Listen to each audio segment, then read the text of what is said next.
Dina tidak suka keramaian. Ia tak nyaman berlama-lama di tempat ramai, apalagi berbicara dengan orang asing. Sejak kecil, ia tumbuh dalam keheningan, dalam dunia kecil yang hanya berisi dirinya dan satu sosok, Bu Ranti, ibunya. Mereka tinggal di rumah tua peninggalan kakek nenek, di ujung gang sempit di daerah Rungkut, Surabaya. Gang itu tak dilewati kendaraan. Tetangganya banyak, tapi jarang ada yang saling sapa. Bahkan Dina, yang sudah tinggal di sana lebih dari 20 tahun, tidak tahu nama-nama orang yang tinggal 5 langkah dari rumahnya. Tapi Dina tak merasa kesepian, karena selama ibunya ada, rumah itu hidup. Ada suara sendok mengaduk bubur di pagi hari. Ada suara radio butut yang selalu disetel ke saluran dangdut. Ada bau minyak kayu putih dan kaldu ayam yang menenangkan. Selama kita punya dapur, kita nggak akan kelaparan, Din, ujar Bu Ranti suatu malam. Dina mengangguk. Ia percaya sepenuhnya. Ayahnya sudah lama hilang. Waktu Dina berumur 7 tahun, sang ayah pergi begitu saja dan tak pernah kembali. Yang ia tahu, pria itu menikah lagi di luar kota. Setelah itu, Dina tak pernah mendengar kabarnya. Tidak ada kiriman uang, tidak ada telepon, tidak ada penjelasan. Dina tidak marah. Ia hanya belajar bahwa satu-satunya orang yang bisa ia andalkan adalah ibunya. Mereka bertahan hidup dari dapur kecil itu. Bu Ranti menerima pesanan bubur ayam dari tetangga yang masih mau bayar. Dina membantu, mencuci, memotong ayam, menggiling bawang. Kadang ia bekerja serabutan, jadi kasir sebentar, lalu berhenti karena mentalnya tak kuat. Dunia luar terlalu bising baginya. Dina seperti bayangan, ada, tapi tak terlihat, tak disapa, tak dicari.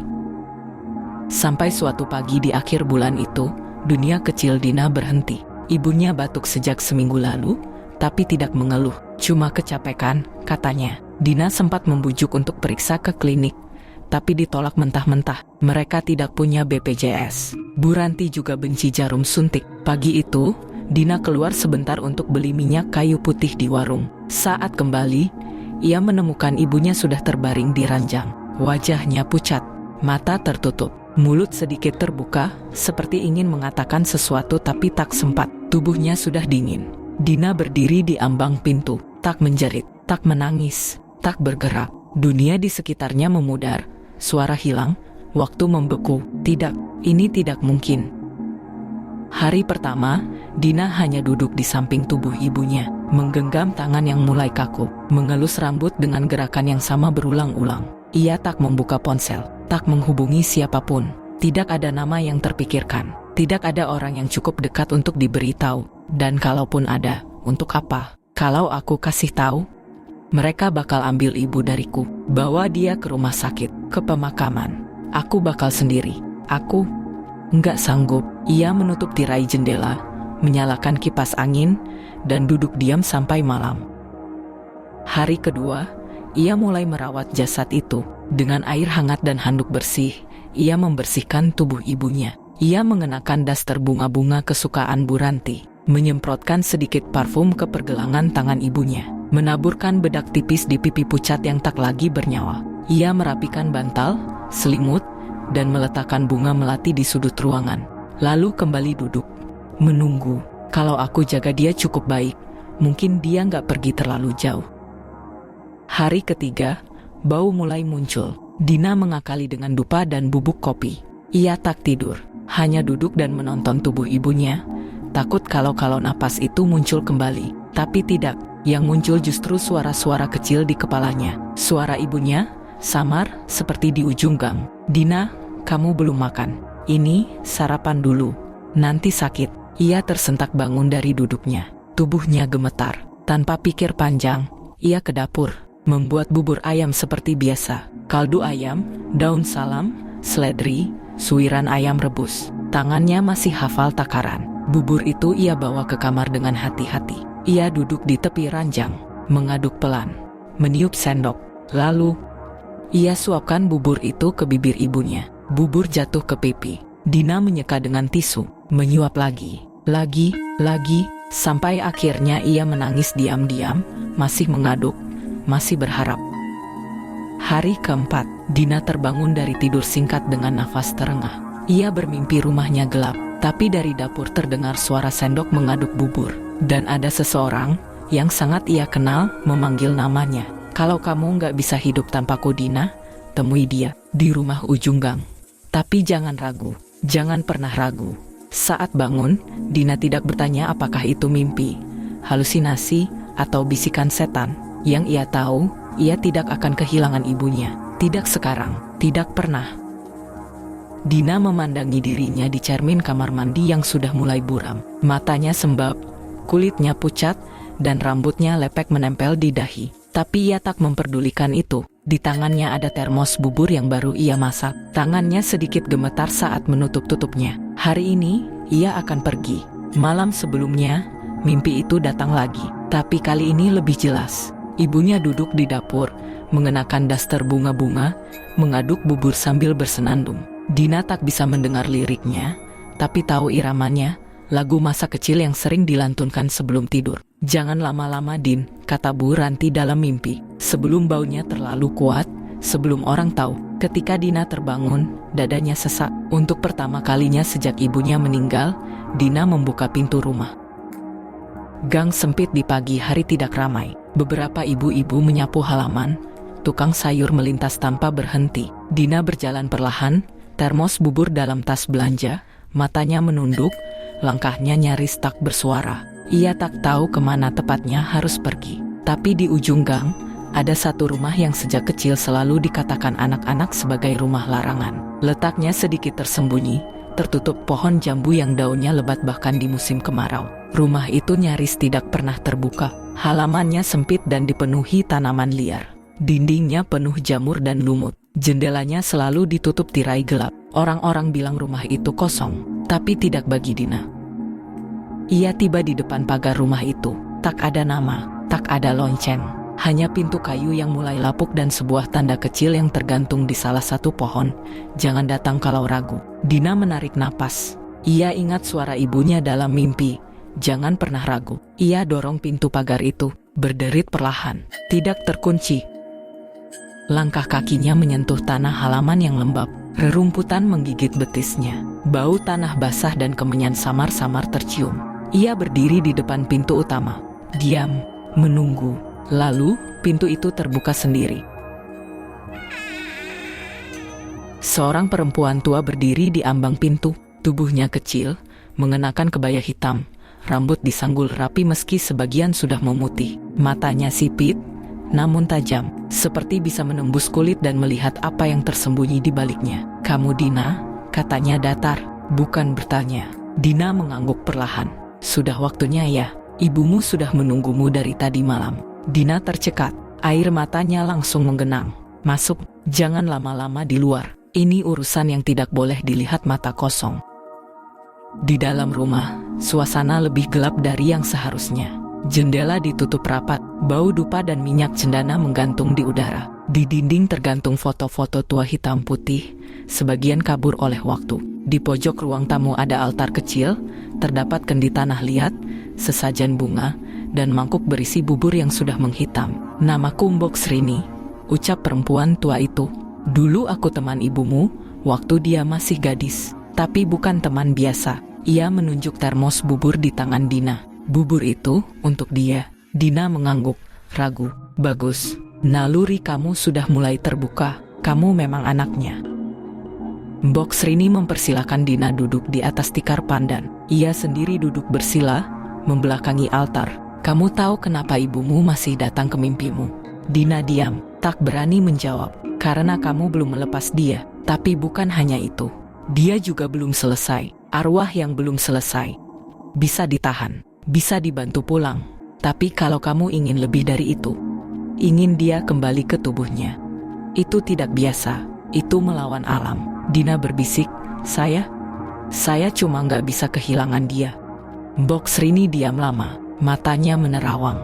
Ada satu jalan, tapi tidak bisa setengah hati. Tidak bisa hanya karena rindu. Ini jalan kotor, dan satu kesalahan saja bisa membuat kalian berdua tidak kembali. "Apa yang harus saya lakukan?" "Bubur. Kamu harus terus beri dia bubur. Setiap pagi, sebelum matahari menyentuh lantai rumahmu. Suapi dia dengan tanganmu sendiri, sambil membaca mantra ini." Mbok Srini mengeluarkan kertas tipis, kuning tua, bertuliskan huruf-huruf Jawa kuno. Tinta merah, seperti darah kering. Berapa lama? Tanya Dina. 7 hari. Tapi ada harga. Tidak boleh telat, tidak boleh kurang. Dan jangan pernah melihat matanya. Karena yang bangkit, belum tentu lagi ibumu. Dina memeluk erat tas berisi termos bubur. Matanya merah, tapi kali ini bukan karena menangis. Ada api yang mulai menyala dalam dirinya.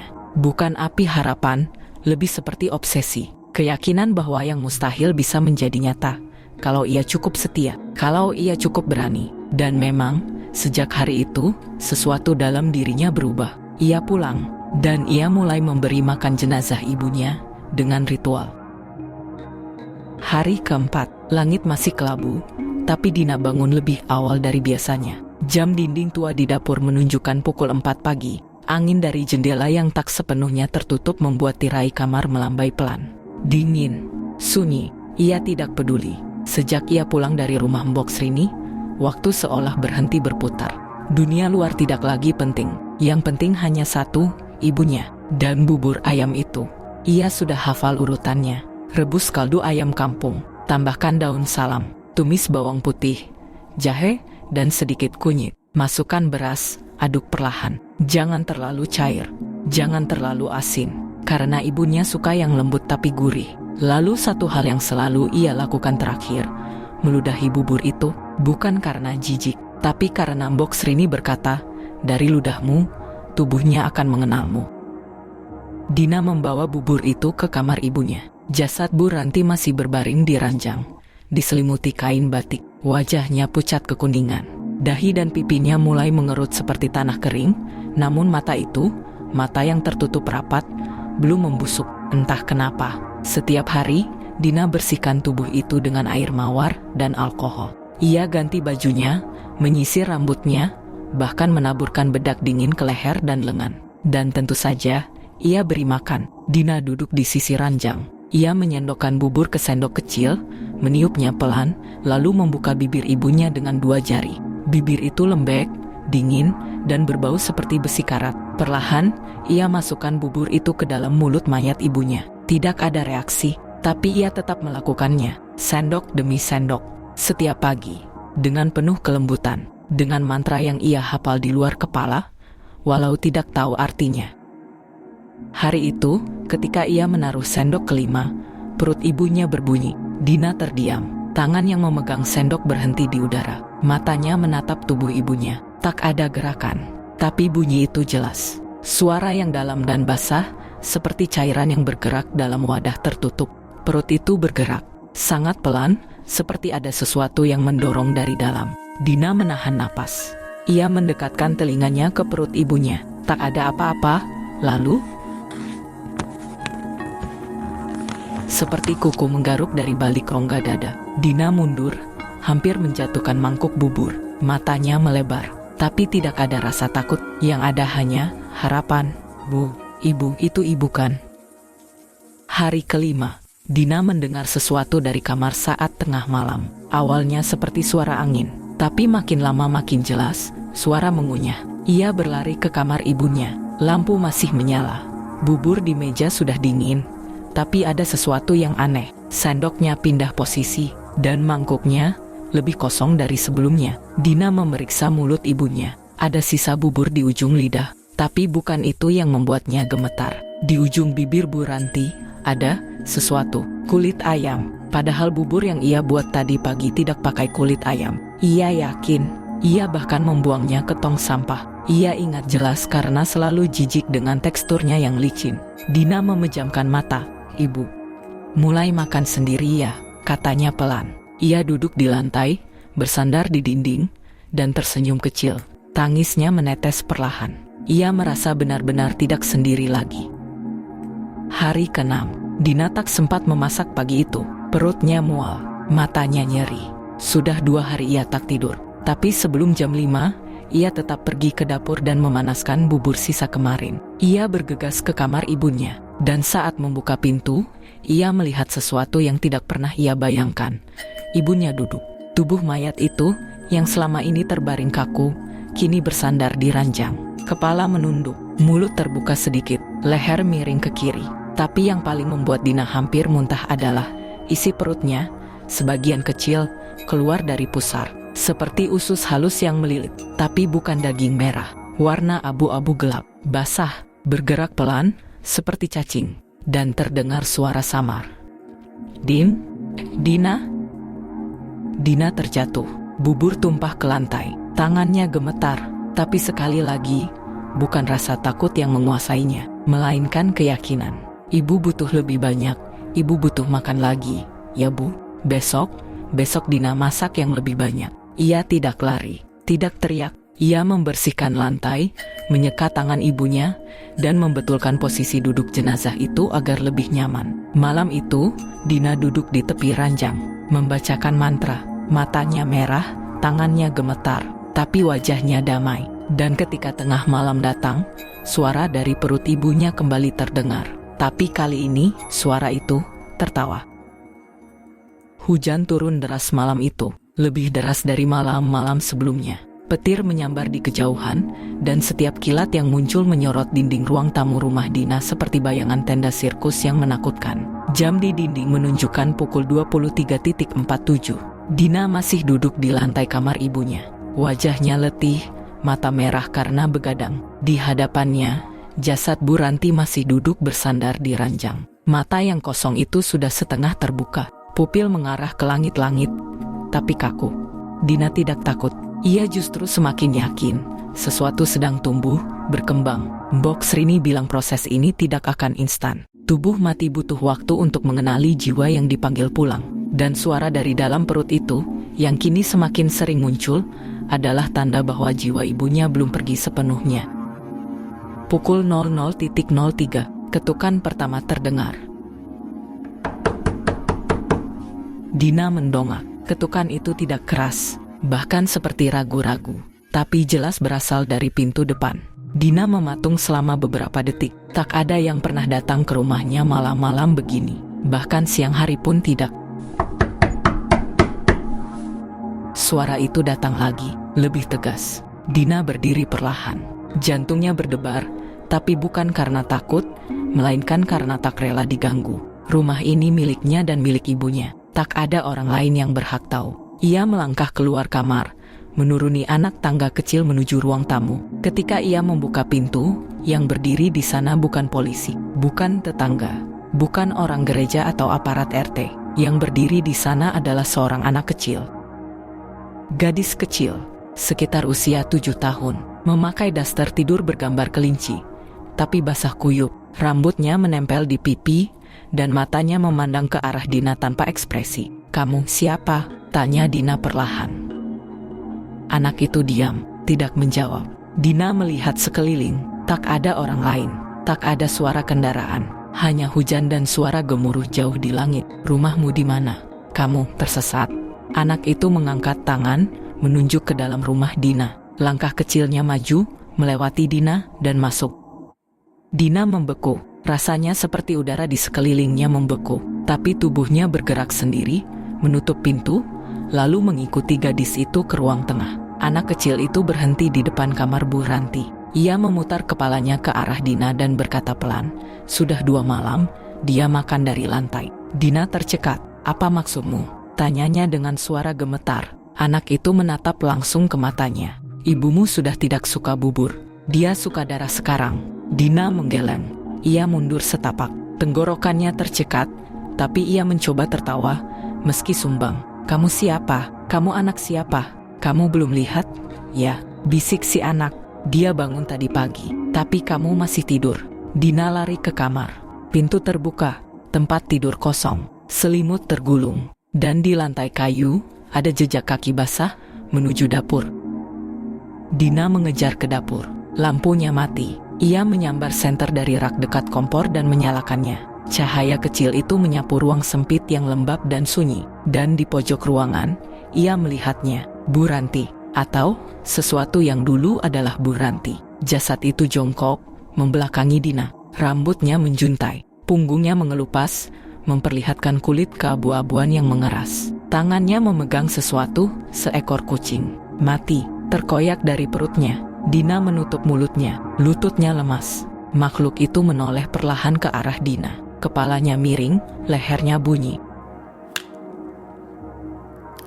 Matanya, yang tadinya kosong, kini merah kehitaman. Darah kucing menetes dari dagunya. "Kamu buatkan bubur." Suara itu parau, dalam, tapi suara itu, suara ibunya. Dina pingsan. Ia terbangun pagi harinya, tergeletak di dapur. Tidak ada anak kecil, tidak ada ibunya, tidak ada bangkai kucing. Tapi lantai dipenuhi bekas lumpur dan darah kering. Dan di meja dapur, ada mangkuk bubur yang kosong bersih. Sendoknya masih bergetar. Bu Elma adalah tetangga Dina. Umurnya sekitar 50-an. Hidup sendirian di rumah kecil di seberang gang. Sehari-hari menjahit, menerima pesanan dari tetangga yang ingin gorden baru atau baju daster yang disambung karena badan makin melebar. Seminggu terakhir, hidupnya terganggu. Pertama, bau aneh dari arah rumah Dina. Bukan bau busuk biasa, bukan juga bau bangkai hewan. Ada sesuatu yang seperti amis, hangus, dan manis seperti susu basi. Awalnya samar, tapi makin hari makin jelas. Kedua, suara. Kadang seperti furnitur digeser tengah malam. Kadang seperti suara air mendidih terlalu lama. Dan yang paling membuat bulu kuduk Bu Elma berdiri adalah suara tertawa kecil, lirih, bukan seperti tawa manusia yang bahagia, tapi seperti kerongkongan yang kering memaksa untuk tertawa. Hari itu, sekitar pukul 3 sore, Bu Elma berdiri di depan pagar rumah Dina. Ia melihat rumah itu seperti biasa, sepi, tirai tertutup, lampu garasi menyala meski matahari terang. Tapi ada sesuatu yang berubah. Tanah di halaman depan tampak becek, seperti habis disiram, tapi bau airnya bukan air biasa. Ia memanggil dari pagar. "Dina, nak Dina." Bu Elma mau nanya aja, tak ada jawaban. Ia mendekatkan wajahnya ke pagar, mencoba melihat ke dalam lewat celah pintu. Ada kain putih di lantai, terlihat seperti sarung atau spray. Tapi dari balik lipatan kain itu, Bu Elma melihat noda kecoklatan. Darah, tapi bukan merah, lebih seperti karat. Dan bau itu, bau yang menusuk masuk ke tenggorokan, kini sangat kuat. Dina dari dalam rumah mendengar suara itu. Ia berdiri di balik pintu dengan napas memburu. Kakinya berlumpur. Tangannya masih memegang mangkuk kosong dengan sisa-sisa bubur di bibirnya. Dari lubang kunci, ia bisa melihat mata Bu Elma mengintip. Jangan lihat ke dalam," bisiknya pelan. Ia memutar kunci, tak ingin Bu Elma melihat apapun. Tapi langkahnya dihentikan oleh suara dari kamar atas. Suara kaki diseret, suara pintu yang dibuka dari dalam. Dina menahan napas. Kepalanya menoleh pelan. "Bu," bisiknya. Tapi yang muncul dari atas tangga bukan Bu Ranti, bukan juga makhluk sepenuhnya. Itu tubuh ibunya, tanpa mata. Wajahnya ditutupi sapu tangan putih, seperti boneka mainan. Tapi kain itu mulai basah dari bagian tengahnya. Darah merembes dari lubang mata. Tangannya bergerak seperti mencari-cari arah. Makhluk itu berjalan ke arah dapur, meraba-raba dinding, dan berbisik pelan, "La ilaha illallah." Suara yang dulu sering didengar Dina saat ibunya zikir menjelang tidur. Dina mundur ke pintu, panik. Ia tahu Bu Elma masih mengintip dari luar. Ia tahu sebentar lagi tetangganya akan melihat segalanya. Jadi ia melakukan sesuatu yang hanya dilakukan manusia saat sudah kehilangan kendali. Ia membuka pintu dan berteriak, "Jangan masuk, jangan kesini lagi." Bu Elma terkejut. Ia mundur 2 langkah. Dina muncul dari dalam rumah seperti orang kesurupan. Bajunya berlumur bubur, matanya merah, dan tangannya gemetar. "Saya lagi bersihin rumah, Bu. Kucing mati kemarin, ada bangkai." "Ya, ada bangkai," katanya dengan nada tinggi. Bu Elma hanya mengangguk pelan. Tapi langkahnya tetap mundur. Bau itu terlalu pekat. Dan mata Dina bukan seperti mata orang normal. Setelah Bu Elma pergi, Dina mengunci pintu dan menjatuhkan diri ke lantai. Ia menangis, ia menjerit, tapi jeritannya tertelan suara dari dapur, suara kunyahan yang keras dan lambat. Ibunya sedang makan, entah apa, entah siapa, dan malam belum tiba. Sudah 3 minggu sejak Bu Ranti kembali. Setidaknya, itu yang Dina yakini, karena tubuh itu kini bisa berdiri, duduk, bahkan bicara meski perlahan. Kadang suaranya seperti ibunya, kadang seperti orang asing yang meniru suara ibu dari tenggorokan yang bukan manusia. Dan yang paling membuat Dina senang adalah ibunya sekarang makan banyak. Awalnya bubur, lalu bubur dengan ati ampela, lalu daging ayam mentah, lalu ceker dengan kuku, lalu sesuatu yang Dina tak tahu. Karena setiap kali ia memasukkan ke mulut ibu, daging itu berwarna gelap, agak kehijauan, dan berbau amis seperti selokan terbakar. Mbok Srini pernah bilang, kalau dia mulai minta lebih, berarti waktunya tinggal sedikit.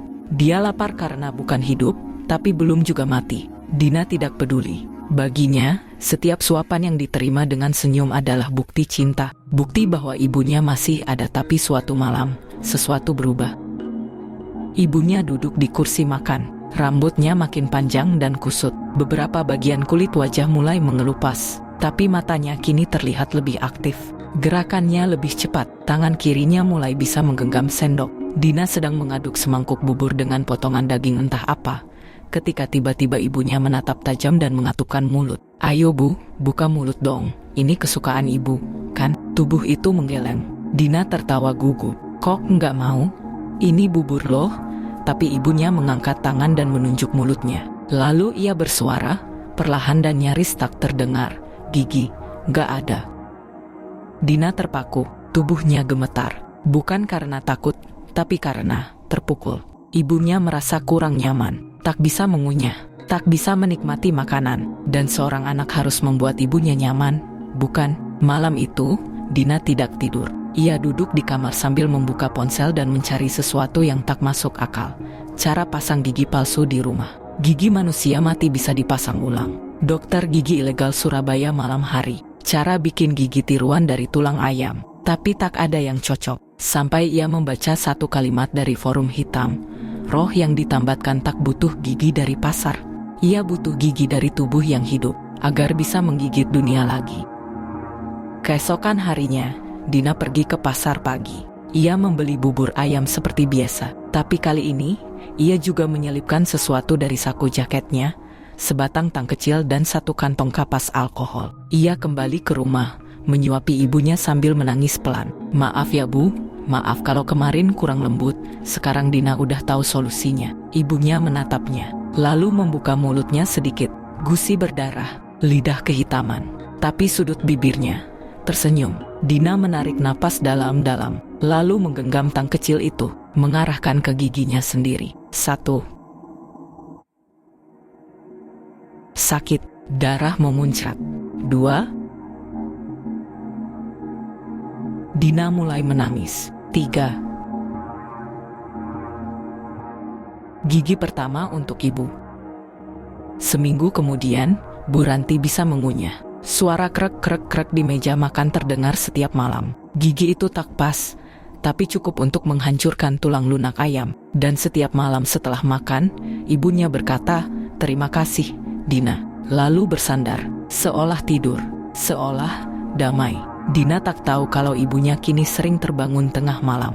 Ia tak tahu bahwa lemari pakaian tempat ia menyimpan pakaian lama ibunya sering terbuka sendiri. Ia juga tak tahu bahwa tong sampah belakang rumah kini penuh bulu kucing dan bulu burung liar. Tapi yang ia tahu, ibunya sudah bisa makan dengan senyum. Dan itu cukup untuk sekarang. Sudah seminggu Mbok Srini tidak datang ke rumah Dina. Biasanya, 2 kali seminggu, wanita tua itu akan muncul tiba-tiba di teras rumah. Kadang dengan daun-daun pahit dalam kantong plastik hitam. Kadang dengan botol kecil berisi cairan hitam yang katanya harus diteteskan ke lidah jenazah agar tidak pikun saat kembali ke dunia. Tapi kini, tak ada kabar. Dina awalnya tak peduli. Ia terlalu sibuk dengan jadwal memberi makan, mengganti baju ibunya, membersihkan darah dari spray, dan mencoba menambal kulit ibu yang mulai mengelupas dengan lem super dan plastik bening. Namun malam itu, tepat di malam Jumat Kliwon, Dina mimpi buruk.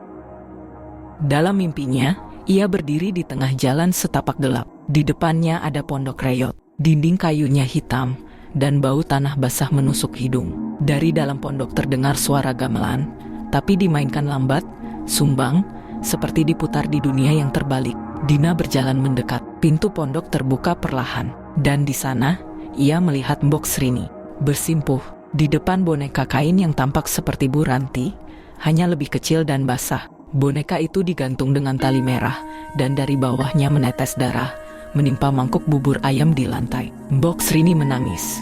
"Aku sudah terlalu jauh. Aku cuma mau bantu anak itu ketemu ibunya." Tapi yang balik itu bukan dia. Dina mencoba berseru, tapi tenggorokannya tercekat. Ia hanya bisa menyaksikan saat tubuh Mbok Srini tersentak ke belakang seperti ditarik sesuatu dari langit-langit. Boneka kain itu menengadah, dan dari lubang matanya, cahaya merah darah menyala. Dina terbangun dengan teriakan, basah oleh keringat, nafas tersengal. Tangannya penuh goresan yang ia buat sendiri saat tidur. Keesokan harinya, ia pergi mencari Mbok Srini. Rumah dukun itu terletak di pinggiran kota, dekat jembatan tua yang dipenuhi coretan takhayul. Dina naik ojek, lalu berjalan kaki ke dalam gang kecil. Tapi saat tiba, ia menemukan rumah itu sudah dikosongkan. Pintu tergembok, jendela ditutup triplek, dan di depan pintu, sesajen masih baru, bunga kenanga, kemenyan, dan sebuah mangkuk kecil berisi bubur ayam. Dina memandang bubur itu lama, tercium bau yang sangat mirip dengan milik ibunya. Bubur itu masih hangat. Tiba-tiba, seseorang memanggil dari kejauhan. "Cari Mbok Srini ya?" Seorang kakek tua duduk di warung rokok dekat pos ronda. Dina menghampiri. "Iya, Pak, saya Dina. Beliau pernah bantu saya." Kakek itu menatap Dina dengan mata setengah tertutup. Napasnya pendek. Ia menggeleng. Mbok Srini meninggal 3 hari lalu. Di kamarnya sendiri. Mukanya ketutup sarung. Tapi matanya nggak ada. Dua-duanya hilang. Duka besar. Dina membeku.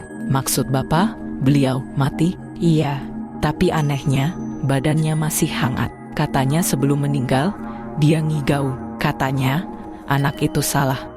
Dia terlalu cinta, dan cinta itu bikin roh nyasar."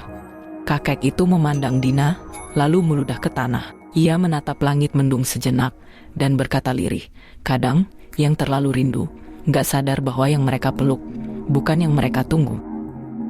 Dina pulang tanpa suara. Di kepalanya, gema kalimat itu terus berputar. Cinta itu bikin roh nyasar. Tapi bagaimana bisa salah kalau semua ini karena cinta? Kalau yang ia lakukan hanya demi satu hal, melanjutkan sarapan bersama ibunya, seperti dulu. Di rumah, Bu Ranti duduk tenang. Mulutnya berdarah, tangan kanannya menggenggam sisa-sisa bulu dari ayam tetangga yang hilang 2 hari lalu. Tapi matanya, untuk pertama kali, menatap Dina dengan ekspresi ingin tahu. Bukan kasih, bukan sayang, lebih seperti lapar.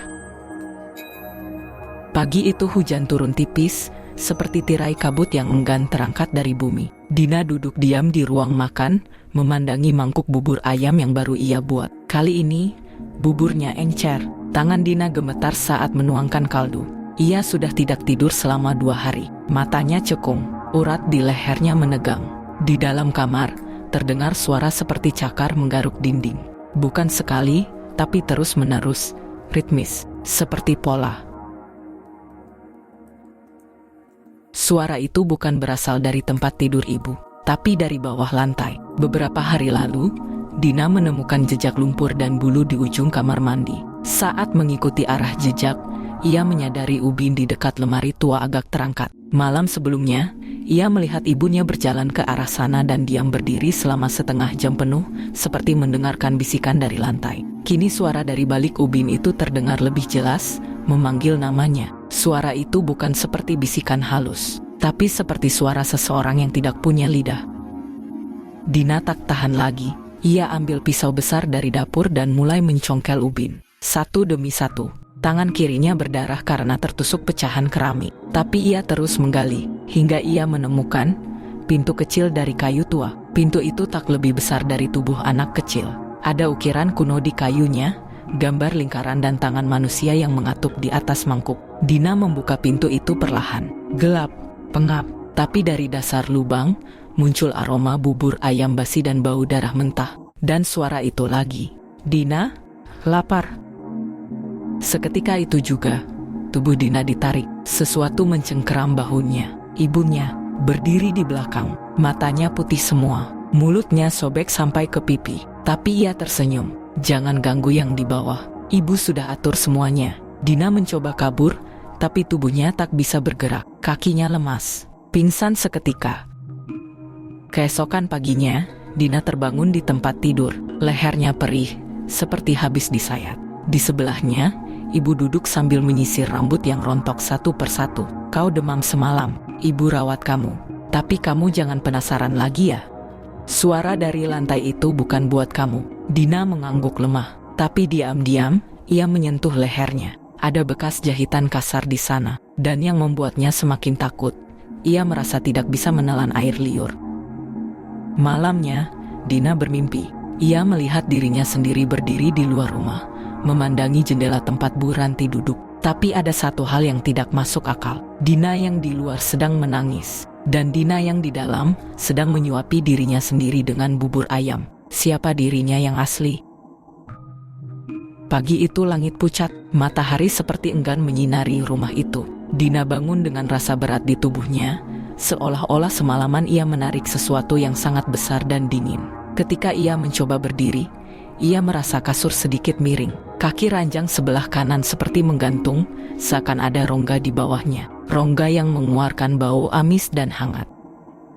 Dina mengangkat spray dan menyelipkan tangannya ke bawah. Ia berharap hanya akan menemukan debu atau barang lama. Tapi yang ia tarik keluar, bukan mainan, bukan juga kain, melainkan tulang kecil, panjang, lurus, dan masih ada sedikit jaringan lunak menempel di ujungnya. Tampak seperti tulang lengan anak-anak. Dina menggigil, tangannya gemetar. Ia mundur perlahan. Tapi saat itulah ia melihat sesuatu dari sisi tempat tidur. Ada lubang kecil, setinggi lutut, di dinding. Disekat kayu lapuk dan seakan sengaja ditutupi rak buku kecil. Dengan jantung berdetak kencang, Dina mendorong rak itu dan membungkuk. Lubang itu tidak hanya ruang kosong.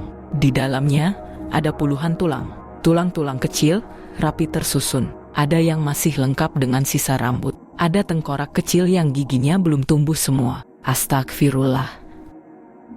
Saat Dina masih terguncang, terdengar suara dari balik tembok, memanggil-manggil namanya. Ia menoleh, tapi suara itu bukan berasal dari ibunya, melainkan dari lubang di lantai yang kemarin ia gali dan tutup kembali. Suara itu kini menyebut namanya dengan lebih jelas, lebih kuat. Kau sudah beri makan ibu, sekarang giliranku.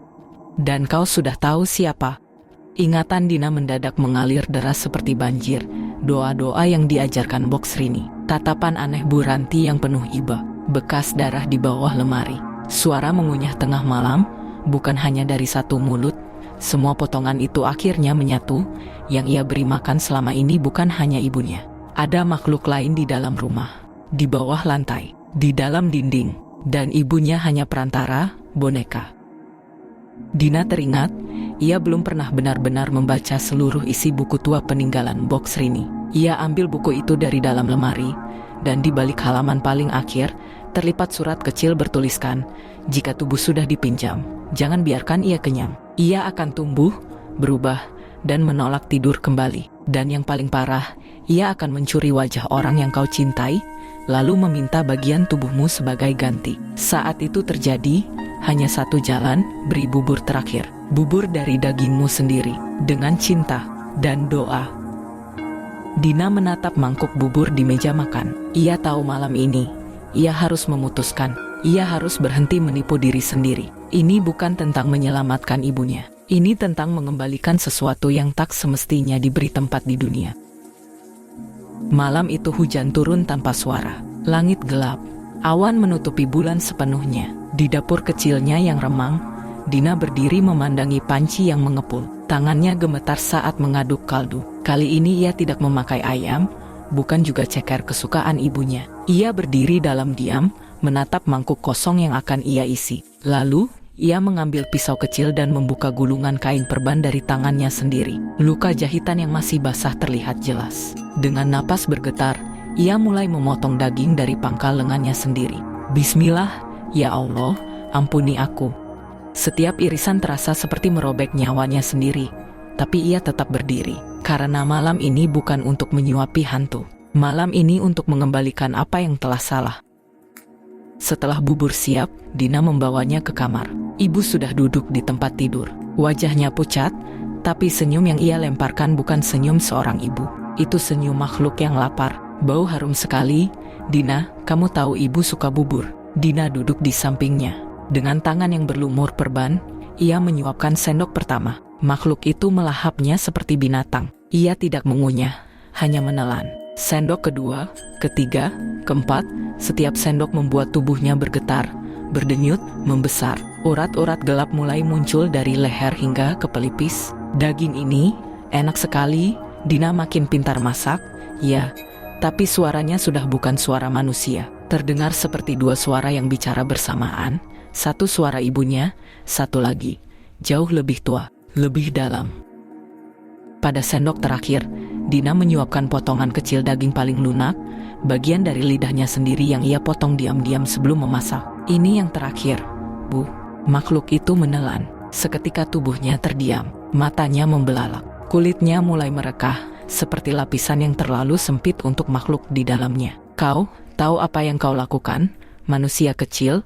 Tubuh ibu itu menjerit, bukan dengan suara, tapi dengan dengkuran dari dalam perutnya. Lalu ia roboh, menggeliat. Dagingnya seperti mendidih, berubah hitam, dan mulai terhisap ke dalam dirinya sendiri, seperti ditarik kembali ke tempat asalnya. Dina jatuh tersungkur, napasnya satu-satu. Darah menetes dari lengannya yang koyak, tapi ia tidak menjerit, tidak menangis. Ia justru tersenyum. Sebelum pingsan, ia memeluk tubuh ibunya yang kini dingin. Benar-benar ibu yang dulu ia kenal, yang kini tak bernapas lagi, tapi terlihat damai. Maaf aku terlalu mencintaimu, Bu. Sampai lupa kalau cinta pun ada batasnya.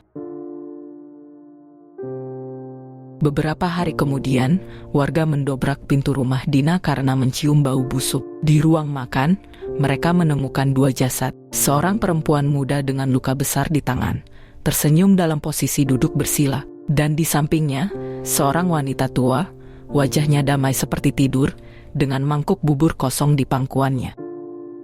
Saat garis polisi melintang di depan rumah itu, warga masih berkumpul dalam diam. Tak ada suara, hanya desis angin sore yang seperti menahan napas. Mereka melihat petugas mengangkat dua kantong jenazah yang dibawa keluar dengan hati-hati. Kantong pertama lebih kecil dan ringan, mungkin karena hanya menyisakan tulang dan kulit. Kantong kedua, baru.